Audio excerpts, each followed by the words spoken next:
അർജുൻ, തൃക്കാക്കര മണ്ഡലത്തെക്കുറിച്ച് ഒന്ന് ചർച്ച ചെയ്തൂടെ? തൃക്കാക്കര മണ്ഡലം നമുക്കറിയാലോ, പ്രശസ്തി നേടിയിരിക്കുന്നത് അഖിൽമാരുടെ ഒരു സാന്നിധ്യം കൊണ്ടാണ് അല്ലെ. ഉമാ തോമസ് അല്ല, അഖിൽമാരുടെ ഒരു സാന്നിധ്യം കൊണ്ടാണ്. അത് ശരിക്കും തൃക്കാക്കര മണ്ഡലത്തെ സംബന്ധിച്ചിടത്തോളം നമുക്ക് ചർച്ച ചെയ്യേണ്ട ഒരു പ്രസക്തി തന്നെയാണുണ്ടോ ശരിക്കും നമ്മളൊന്ന് ചിന്തിച്ചിട്ടുണ്ടെങ്കിൽ? അവിടെ ഏത് വഴിക്ക് നോക്കിയാലും ജയം ശ്രീമതി ഉമാ തോമസിന് തന്നെയാണ്. കോൺഗ്രസിന്റെ ഒരു കോട്ട തന്നെയാണത്. ഒരിക്കലും ഇപ്പൊ തന്നെ ഈ കോർപ്പറേഷൻ തെരഞ്ഞെടുപ്പുമായി ബന്ധപ്പെട്ട് തന്നെ 22ഓളം കൊച്ചിൻ കോർപ്പറേഷനിൽ സുഖസുന്ദരമായിട്ട് കോൺഗ്രസ് നേടുകയല്ലായിരുന്നു അല്ലെ.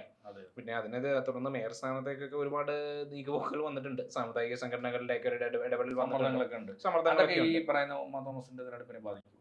അത് എന്തൊക്കെ ബാധിച്ചു എന്ന് പറഞ്ഞു കഴിഞ്ഞാലും അത് CPM-ന്റെ ഒരു ഉരുക്ക് കോട്ട അല്ല, കോൺഗ്രസിന്റെ ഒരു ഉരുക്ക് കോട്ട തന്നെയാണ്. അതിനെയൊന്നും പരാജയപ്പെടുത്താനൊന്നും കേവലം സെലിബ്രിറ്റി സ്റ്റാറ്റസ് കൊണ്ടൊന്നും അഖിൽമാർക്കൊന്നും കഴിയില്ലല്ലോ. ഒന്നും ചെയ്യാൻ കഴിയത്തില്ല. പുള്ളിയെ മാത്രമല്ല, പുള്ളി മണ്ഡലത്തെ കുറിച്ചൊന്നും ഒരു ചർച്ചയില്ലല്ലോ. മണ്ഡലത്തെ കുറിച്ചല്ല പുള്ളിയുടെ ചർച്ച മൊത്തം. പുള്ളിയുടെ ചർച്ച കുറിച്ചും രാഹുൽ ഗാന്ധിയെ കുറിച്ചും അദ്ദേഹം ചർച്ച. പ്രസക്തി എന്തുമായിരിക്കും? അതോ ഒരുപക്ഷെ അദ്ദേഹത്തിന് അറ്റൻഷൻ കിട്ടാൻ വേണ്ടിയിട്ടാണ്. അദ്ദേഹം എനിക്ക് തോന്നുന്നു ഒരു മോണിറ്ററി ബെനിഫിറ്റ് അതിനകത്തുണ്ടെന്ന് തോന്നുന്നു. അദ്ദേഹം ഒരു അറ്റൻഷൻ സീക്കർ ആണല്ലോ.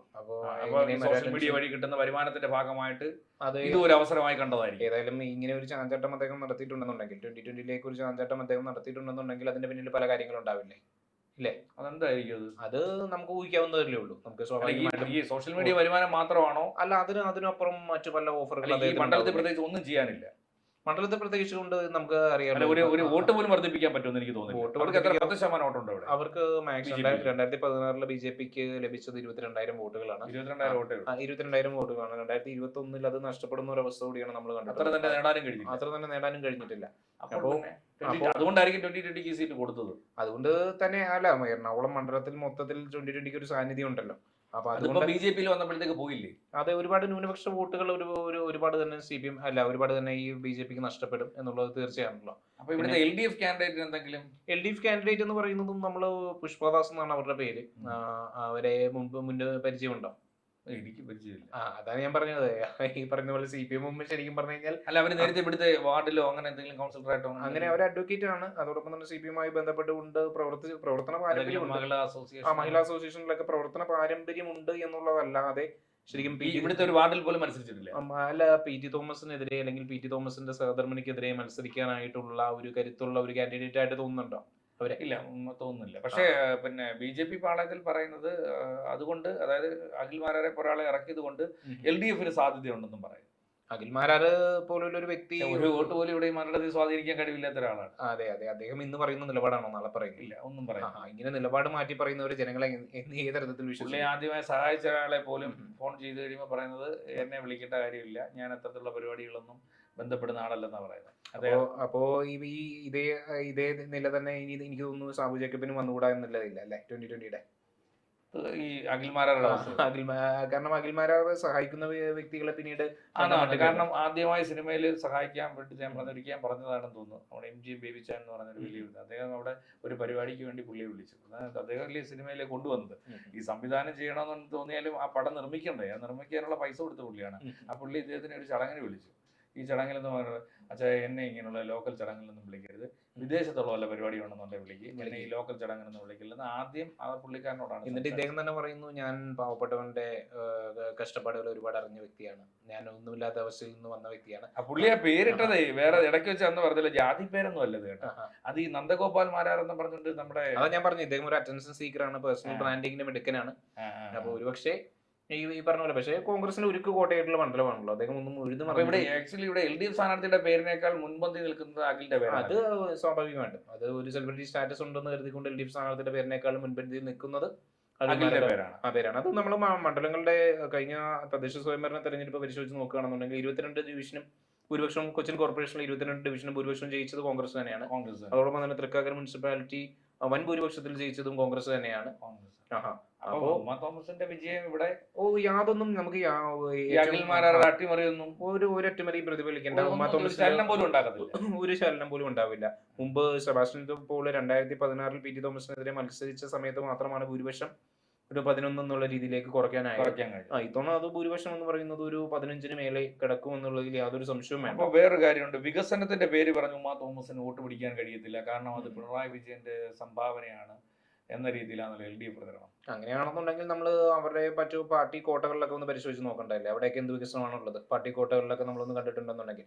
ഇപ്പൊ തൃക്കാക്കരയുടെ വികസനം എന്ന് പറയുന്നത് നമുക്കറിയാം, അത് ഒരു കൊച്ചി മെട്രോപൊളിറ്റൻ സിറ്റിയോട് കേന്ദ്രീകരിച്ചുകൊണ്ട് ഉണ്ടായേക്കുന്ന ഒരു വികസനമാണ്. അതല്ലാതെ MLA-മാരുടെ ഭാഗത്തു നിന്നുകൊണ്ട് ഉണ്ടായിരിക്കുന്ന വികസനമൊന്നുമല്ല. ആ പ്രചരണം തെറ്റാണ്. ആ ഒരു പ്രചരണം തെറ്റാണ്. അത് എനിക്ക് തോന്നുന്നു ഒരു MLA-മാർക്കും അവകാശപ്പെടാനില്ല അങ്ങനെ കേന്ദ്രീകൃതമായിട്ട് അവർ നടപ്പാക്കിയ വികസനമൊന്നും.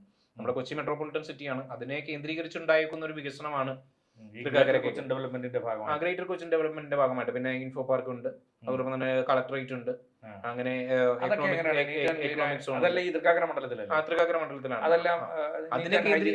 അത് ഹൈജീനിക് ആണോ എന്ന് ചോദിച്ചു കഴിഞ്ഞാൽ ഹൈജീനിക് അല്ലാത്ത പ്രദേശങ്ങളും ഒരുപാടുണ്ട്. നമുക്കറിയാം, എക്കണോമിക് സോണിന്റെ ഭാഗത്ത് പ്രവർത്തിക്കുന്ന തട്ടുകടകളൊക്കെ നമ്മളൊന്ന് പരിശോധിച്ച് നോക്കിയാൽ മതി. അതൊന്നും ഒട്ടും ഹൈജീനിക് അല്ല. ഞാൻ ചോദിക്കുന്നല്ലേ ഈ പറയുന്ന ഈ പിന്നെ കളക്ടറേറ്റ് മന്ദിരങ്ങളാണെങ്കിലോ? കളക്ടറേറ്റ് മന്ദിരങ്ങളുടെ അവസ്ഥ ഞാൻ പറയേണ്ടതില്ലല്ലോ. നമ്മളൊരു കേരളത്തിലെ 14 ജില്ലകളിലെ അവസ്ഥ വളരെ അതായത് ജില്ലാ ഭരണകൂടം ഇരിക്കുന്ന സ്ഥലമാണ്. ജില്ലാ ഭരണകൂടം ഇരിക്കുന്ന അദ്ദേഹം ഇരിക്കുന്ന കസേരയും പരിസരവും മാത്രം വൃത്തിയാക്കിക്കൊണ്ട് ആ എൻ്റയർ ബിൽഡിങ്ങുകളും പോസ്റ്ററിങ്ങും അതോടൊപ്പം തന്നെ വൃത്തിഹീനമായിട്ടുള്ള പരിസരമാണ്. അവരാണ് ഈ ജില്ല ഭരിക്കുന്നത്. അതെ, അവരാണ് ജില്ല ഭരിക്കുന്നത്. ഈ ജില്ല മുഴുവൻ നീറ്റ് ആവണമെന്ന് പറയുന്നത്. ഒരു ദുരിതാശ്വാസം വന്നാൽ പ്രവർത്തനം വന്നു കഴിഞ്ഞാൽ ആദ്യം കളക്ടറേറ്റ് ചേംബറിൽ അവിടെ അല്ലേ അതിന്റെ കേന്ദ്രീകൃത നടക്കുന്നത്. അവിടെ തന്നെ അത് വൃത്തിഹീനമാണ്. അത് ഒരു MLA-ക്ക് ഇടപെട്ട് ചെയ്യാൻ കഴിയുന്ന കാര്യമല്ലേ? MLA ഏതായാലും കോൺഗ്രസിന് ഒരു കോട്ടയാണ്. അല്ല, എന്തിരുന്നാലും കോൺഗ്രസിന്റെ ഒരു കോട്ടയാണ്. അവർ ചെയ്ത് കഴിഞ്ഞാലും ചെയ്തില്ലെങ്കിലും വിജയിക്കുമെന്നുള്ള ബോധ്യം കോർപ്പറേഷൻ അവരുടെ കയ്യിലുണ്ട്. അത് കോർപ്പറേഷൻ മുമ്പ് അവർ തന്നെയാണ് ഭരിച്ചിരുന്നത്. UDF തന്നെയായിരുന്നു ഭരിച്ചിരുന്നത്. അവർ നിലനിർത്തി എന്നുള്ളത് മാത്രമാണ്. പിന്നെ UDF-ന് മുസ്ലിം ലീഗിന്റെ ഒരു ചെറിയൊരു സാന്നിധ്യം ഉണ്ട്. അതെന്നും ഇവിടെ ചെറിയൊരു സാന്നിധ്യം ഉണ്ട്. അതൊന്നും കോൺഗ്രസിന് അനുകൂലമായിരിക്കും. കാരണം ഡെപ്യൂട്ടി തൃക്കാക്കര മുനിസിപ്പാലിറ്റിയുടെ ഡെപ്യൂട്ടി വൈസ് ചെയർപേഴ്സൺ മുസ്ലിം ലീഗാണ്. അപ്പൊ അത് എന്നും കോൺഗ്രസിന് അനുകൂലമായിട്ട് 100% ഉറപ്പാണ്. 100%അല്ല, 150% ഉറപ്പാണ്. 150% പേരിന് മാത്രമാണ് LDF കാൻഡിഡേറ്റ്. അതിനേക്കാൾ ഒരു ത്രികോണ മത്സരമൊന്നുമില്ല. അതിനേക്കാൾ അഖിൽമാരാർ എന്തെങ്കിലും വോട്ട് വർധനവ് നേടിയിട്ടുണ്ട് എങ്കിൽ മാത്രമേ ഉള്ളൂ. അതെനിക്ക് തോന്നുന്നില്ല കിട്ടുമെന്ന്. കാരണം നിലപാടില്ലാത്തവർക്കൊക്കെ ജനം വോട്ട് ചെയ്യും. അദ്ദേഹത്തെ ഒരു ജോക്കറായിട്ടാണോ കാണുന്നത്? 100% അങ്ങനെ കാണാൻ കഴിയത്തുള്ളൂ. ജനത്തിന് അങ്ങനെ കാണാൻ കഴിയും. കാരണം നേരം വിളിക്കുമ്പോൾ സോഷ്യൽ മീഡിയയിൽ പരസ്യം ഇടുന്ന ഒരു വ്യക്തിയെക്കുറിച്ച്, അല്ലെങ്കിൽ ഞാൻ ഈ തൃക്കാക്കര മണ്ഡലത്തിലുണ്ട്, ഇവിടെ ഇന്ന കാര്യങ്ങൾ LDF ചെയ്തിട്ടില്ല, ഇവിടെ ഉമാ തോമസ് എന്ന് പറയുന്ന ഇവിടുത്തെ MLA ചെയ്തിട്ടില്ല, അല്ലെങ്കിൽ മുമ്പ് ഇരുന്ന PT തോമസ് ചെയ്തിട്ടില്ല എന്നൊക്കെയല്ലേ അദ്ദേഹം പറയേണ്ടത്. അല്ലാതെ പാലക്കാട് കിടക്കുന്ന പിഷാരടിയെക്കുറിച്ചും ഡൽഹിയിലിരിക്കുന്ന രാഹുൽ ഗാന്ധിയെക്കുറിച്ചും ചർച്ച ചെയ്യുന്നവർ തലയ്ക്ക് സുഖമില്ലെന്ന് ചോദിക്കും. അദ്ദേഹം ഒരു പേഴ്സണൽ ബ്രാൻഡിംഗിൽ അദ്ദേഹം എടുക്കാനാണല്ലോ. അതാണോ വേണ്ടുന്നത്? ഒരു നിയമസഭാ സാമാജികനായിട്ട് ഇറങ്ങാൻ എന്തായാലും ആ ഒരു ധൈര്യത്തിൽ ഇറങ്ങുമല്ലേ? ഞാൻ സാമാജികനാകും എന്നുള്ള ധൈര്യത്തിലാണല്ലോ പലയിടത്തും പോയില്ലേ. കോൺഗ്രസിൽ പോയി ടിക്കറ്റ് കിട്ടിയില്ല, BJP പോയി അവിടെ ടിക്കറ്റ് കിട്ടിയില്ലാത്തപ്പോഴാണല്ലോ 2020 വന്നിട്ട് 2020 സ്ഥാനാർത്ഥിയായിട്ട് മാറിയത്. അപ്പൊ അത്രയൊക്കെ കരുത്ത് കാട്ടുമ്പോൾ പുറത്ത് നിൽക്കുന്ന മണ്ഡലത്തിനെ കുറിച്ചില്ല ചർച്ച ചെയ്യുന്നത്. അതെ, അത് ചർച്ച ചെയ്യാതെ അപ്പൊ അങ്ങനെ ചർച്ച ചെയ്യാത്ത ഒരാളെ ഈ സത്യം പറഞ്ഞ ഇവിടെ വേദി കൊടുത്ത് സ്വീകരണം കൊടുക്കുന്നതിന് ഉള്ള ആൾക്കാരെ വേണം ആദ്യം എന്ന് എനിക്ക് അപ്പൊ കൈകാര്യം ചെയ്യുന്നത് ശരിയല്ല. അവരെ വേണം നമുക്ക് വിമർശിക്കാൻ. അത് സ്വാഭാവികമായിട്ടും 2020 പ്രവർത്തകർക്ക് ഉണ്ടാവുമല്ലോ. ആ 2020 പ്രവർത്തകരെ സ്വന്തം മണ്ഡലത്തിൽ ഒരു സ്ഥാനാർത്ഥി നിർത്തി. അവർ തൃക്കാക്കര മണ്ഡലം ചോദിച്ച് മേടിച്ച് അവർ നിർത്തിക്കുന്നുണ്ട്. അപ്പോൾ അവർ സ്ഥാനാർത്ഥിയെ കൊണ്ട് നിർത്തുകയാണ്. അപ്പോൾ ഈ മണ്ഡലത്തെ കുറിച്ച് സംസാരിക്കാത്ത ഒരു വ്യക്തിയാണോ അവർ സ്ഥാനാർത്ഥിയായിട്ട് തീരുമാനിക്കുന്നത്? അപ്പൊ അത്രയും ബോധമില്ലാത്തവരല്ലേ ഈ 2020-യുടെ? അല്ല, അത് ഇദ്ദേഹം ഒരു സുപ്രഭാതത്തിൽ കടന്നു വന്നെന്ന് പറയുന്നില്ല. KC-യുടെ പാരമ്പര്യമുണ്ട്. അവിടെയും ചൂട് മാറിയിട്ടുള്ള ചരിത്രമാണ് അദ്ദേഹത്തിനുള്ളത്. ആ ചുവട് മാറിയതിനേക്കാളൊക്കെ ഉപരി നമ്മൾ ഒറ്റക്കാര്യം നിലപാടുകൾ മാറ്റുന്നതിന്റെ തമ്പുരാനാണ്. അതെ, നിലപാടുകൾ മാറ്റും. അതെന്തുകൊണ്ടാണ് നിലപാടുകൾ മാറ്റുന്നത്? പക്ഷേ അദ്ദേഹം മത്സരിക്കാൻ ഇറങ്ങിയപ്പോൾ ചോദിച്ച് മേടിച്ച സീറ്റ് ഒരിടത്ത് വന്ന് പോസ്റ്ററിംഗ് നടത്തുന്നു. ഞാൻ ഇവിടെ ഉമാ തോമസിനെ പരാജയപ്പെടുത്താൻ കപ്പാസിറ്റിയുള്ള അല്ലെങ്കിൽ ചലനം ഉണ്ടാക്കാൻ ശേഷിയുള്ളതാണെന്ന് പറയുമ്പോൾ ആ മണ്ഡലത്തെ കുറിച്ച് സംസാരിക്കേണ്ടത്. ഒരു സ്വീകരണ ചടങ്ങിൽ പോകണ്ടേ? എന്തായാലും സ്ഥാനാർത്ഥി എന്നുള്ള അർത്ഥത്തിൽ റോഡ് ഷോയ്ക്ക് പങ്കെടുക്കണം.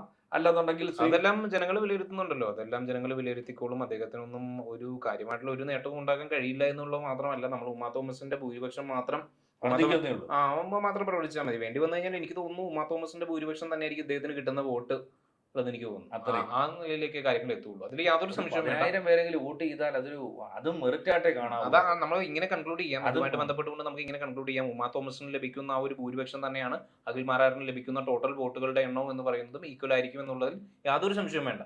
എന്തായാലും ജനം ഇവിടെ അറിഞ്ഞു തന്നെ വോട്ട് ചെയ്യും എന്നുള്ളത് ഇവിടെ പ്രബുദ്ധരായ ജനങ്ങളാണെന്ന് തന്നെ പറയാം. കാരണം ഇതുപോലുള്ള മണ്ഡലങ്ങളെ പ്രബുദ്ധരായിട്ടുള്ള ജനങ്ങളാണെന്ന് പറയാൻ കഴിയില്ല. കാരണം അങ്ങനെ പ്രബുദ്ധരായിട്ടുള്ള ജനങ്ങളായിരുന്നുണ്ടെങ്കിൽ അതൊരു കോൺഗ്രസിന്റെ ഒരു കോട്ടയായിട്ടൊന്നും മാറില്ലല്ലോ. കോൺഗ്രസ് പോലൊരു പാർട്ടിയെ തുടരെ വിജയിപ്പിക്കില്ലല്ലോ. സ്വാഭാവികമായിട്ടും ന്യൂനപക്ഷങ്ങളുടെ ഒരു ഏകീകരണം ഒക്കെ കൊണ്ട് കോൺഗ്രസ് വിജയിക്കുന്നു എന്നുള്ളത് മാത്രമേ ഉള്ളൂ. അത്രേ ഉള്ളൂ. അല്ലാതെ വേറെ പ്രബുദ്ധത എന്ന് പറയാനില്ല. അല്ലാതെ പ്രബുദ്ധതയൊക്കെ തുടരെ കോൺഗ്രസിന് വോട്ട് ചെയ്യുന്നവർക്ക് നമുക്ക് എങ്ങനെ പറയാൻ കഴിയും? ഇന്ത്യ 75 വർഷം ഭരിച്ച പാർട്ടിയല്ലേ. അപ്പൊ അതേക്കുറിച്ച് നമ്മൾ ചിന്തിക്കേണ്ടി വരും. 75 വർഷം ഭരിച്ച പാർട്ടി എന്നുള്ള രീതിയിൽ എന്താണ് കോൺഗ്രസ് ചെയ്യാതിരുന്നിട്ടുള്ളത് ഇന്ത്യയിൽ? അല്ല ബ്രിട്ടീഷുകാർ ചണ്ടിയാക്കിയിട്ട് പോയൊരു രാജ്യം 75 കാണുന്ന സംവിധാനത്തിലേക്ക് 75 വർഷം ഭരിച്ചിട്ടും 75 കോടി അതിദരിദ്രരെ സമ്മാനിക്കേണ്ട ഒരു പാർട്ടിയായിട്ട് ഇപ്പോഴത്തെ അവസ്ഥ എങ്ങനെയാണ്? ഇപ്പോഴത്തെ അവസ്ഥ എന്ന് പറയുന്നത് നേരിയ മാറ്റമൊക്കെ വന്നിട്ടുണ്ട്. 10 വർഷം കൊണ്ടും ബിജെപിക്ക് ശരിയാക്കാൻ കഴിയും തോന്നുന്നു. ഇപ്പോഴും ഇൻഡെക്സിൽ 50 വർഷം കൊണ്ട് കോൺഗ്രസിന് ചെയ്യാൻ കഴിയാത്തത് 10 വർഷം കൊണ്ട് ബിജെപിക്ക് ചെയ്യാൻ കഴിയും. അല്ല, അവര് ചെയ്തിട്ടുണ്ടല്ലോ, അവര് വികസിച്ചില്ലേ? അവര് സ്വാഭാവികമായി ഡൽഹിയിൽ കോൺഗ്രസിന് ഒരു ഓഫീസ് പോലും സ്വന്തമായിട്ട് ഇല്ല. അവിടെ 5 ലക്ഷത്തിനും 10 ലക്ഷം സ്ക്വയർ ഫീറ്റിലല്ലേ ബിജെപി പണിതിരിക്കുന്നത്. അതെ, അത് സ്വാഭാവികമായിട്ടും കോർപ്പറേറ്റുകളുടെ പണം ഉണ്ടല്ലോ. നമ്മൾ ഒരു പാർട്ടി ഒന്നും വേണ്ട. കേരളത്തിൽ ഇതുവരെ നിയമസഭാ സീറ്റ് പോലും ഒരു പ്രതിപക്ഷത്ത് പോലും വരാൻ കഴിഞ്ഞിട്ടില്ല. തിരുവനന്തപുരത്ത് ഓഫീസ് നോക്ക്, 5 സ്റ്റാർ ഫെസിലിറ്റിക്കും വേണ്ടില്ല. അത് സ്വാഭാവികമായിട്ടും പല സംസ്ഥാനത്തിലുള്ള വികസനങ്ങളൊക്കെ ബിജെപി പല അവര് വികസനം നടത്താൻ ഉപയോഗിച്ചിരിക്കുന്ന national highway authorities of India അതാരുണ്ടാക്കിയതാണ്. അല്ല, പല ഡിഫൻസ് സെക്രട്ടറി നോക്കുക, അതെല്ലാം ഉണ്ടാക്കിയതാരാണ്? അല്ല, അവര് ആരോഗ്യ മേഖലയിൽ എടുത്ത് പരിശോധിച്ച് നോക്ക്, അതെല്ലാം ഉണ്ടാക്കിയതാരാണ്? അല്ല, അത് സ്വാഭാവികമായിട്ടും കേന്ദ്രീകൃതമായിട്ടുള്ള ചില വികസനങ്ങൾ മാത്രമേ ഉള്ളൂ. ഇന്ത്യയിൽ 65 വർഷം അല്ലെ 75 വർഷം കോൺഗ്രസ് ഭരിച്ചിട്ട് ഇന്ത്യയിൽ നേട്ടം ഉണ്ടായില്ല എന്ന് പറയുന്നത് ഒരു 65 കാർഷിക മേഖലയിൽ തന്നെ എല്ലാ മേഖലയിലും 65 വർഷം ഒരു പാർട്ടി ഭരിക്കുമ്പോൾ യഥാർത്ഥത്തിൽ നേട്ടം ഉണ്ടാവേണ്ട ആർക്കാണ്? എല്ലാ ജനങ്ങൾക്കും പാർപ്പിടം ലഭിക്കണ്ടേ, വാട്ടർ കണക്ഷൻ ലഭിക്കണ്ടേ, ജനസംഖ്യ മനസ്സിലാക്കണം. ജനസംഖ്യയുടെ കാര്യം അവിടെ നിൽക്കട്ടെ. എല്ലാ ജനങ്ങൾക്കും വാട്ടർ കണക്ഷൻ ലഭിക്കണം, എല്ലാ ജനങ്ങൾക്കും വൈദ്യുതി ലഭിക്കണം, എല്ലാ ജനങ്ങൾക്കും വീട് ലഭിക്കണം. ഇന്ന് അതിദരിദ്രത്തിൽ കഴിയുന്ന എത്ര കുടുംബങ്ങളാണ്? മാറ്റമൊന്നും സംഭവിച്ചിട്ടില്ല. 50 വർഷം കൊണ്ട് ഇതിപ്പോ 15 ടൈമാണ്. എനിക്ക് 1 വർഷം തരും, 5 വർഷം തരും എന്ന് പറഞ്ഞാൽ ഒറ്റ ഒരു തവണ തരും എന്നൊക്കെ പറഞ്ഞില്ലേ? കയറി വന്നിട്ട് എന്ത് ചെയ്ത് ഈ 15 വർഷം കൊണ്ട്? അത് പല പദ്ധതികളും നമുക്ക് ഇല്ലാന്ന് പറയാൻ കഴിയില്ല. പല പ്രധാനമന്ത്രി ഗരീബ് കല്യാൺ യോജന, അത് നമുക്ക് ബിജെപിയുടെ ചർച്ചയിലേക്ക് വരുമ്പോൾ നമുക്ക് കിടക്കാം. ഉമാ തോമസിന്റെ വിജയം എന്ന് പറയുന്നത് അത് തീർച്ചയാണ്. ഉമാ തോമസ് നേടുന്ന ഭൂരിപക്ഷം എന്ന് പറയുന്നത് തന്നെയായിരിക്കും അഖിൽ മാരാർ നേടുന്ന വോട്ടുകൾ എന്നുള്ള കാര്യത്തിൽ യാതൊരു തർക്കവുമില്ല. ഓക്കെ.